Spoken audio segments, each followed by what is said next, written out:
Hello all, this is C Abhishek Subramanian here. Got a quick update for you. ठीक है, मैं आपके सामने एक केस रखता हूँ. फॉर एग्जांपल, अभी रेंटल इनकम की अगर हम बात करें तो रेंटल इनकम तीन जगह से आ सकते हैं. या तो आपका रेंटल इनकम आपका हाउस प्रॉपर्टी इनकम हुआ, या तो आपका बिजनेस इनकम हुआ, या तो आपका अदर सोर्सेज इनकम हुआ.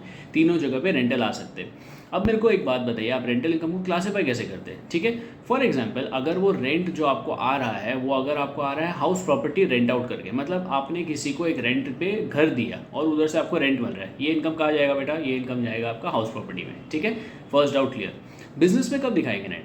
अगर समझो आपने रेंट दिया हुआ है with the intention of making rent as a business income, आप बिजनेस ऑफ रेंटिंग में एंटर कर रहे हो. ठीक है, या तो फिर अगर आपने कमर्शियल हाउसेस को अगर रेंट पे दिया है, क्या बोला दो चीज़, अगर आपने रेंट को कमर्शियल बेसिस पे, अगर आपने जो रेंट आ रहा है आपको वो कमर्शियल एक्टिविटी करने से आ रहा है, किसी और पार्टी ने कमर्शियल एक्टिविटी के लिए आपके प्रीमाइसेस को यूज़ किया और आपको रेंट मिल रहा है, तो ये तो आपका कमर्शियल प्रीमाइसेस का रेंट हुआ.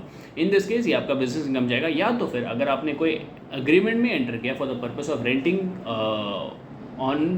एज अ बिजनेस, तो डेफिनेटली वो आपका बिजनेस इनकम में हो गया.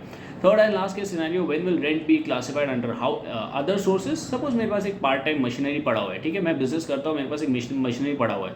अब मशीनरी का कोई यूजेज नहीं है मेरे को, तो मैंने क्या किया, मशीनरी को XYZ पार्टी से लेट आउट कर दिया और उसमें से मेरे को समझो 3 लाख रेंट मिला. अब ये रेंट कहाँ जाएगा बेटा? ये रेंट जाएगा मेरा अदर सोर्सेज ऑफ इनकम में. ठीक है, hope it's clarified. Hit the like button, share and subscribe to my channel for more. Thank you.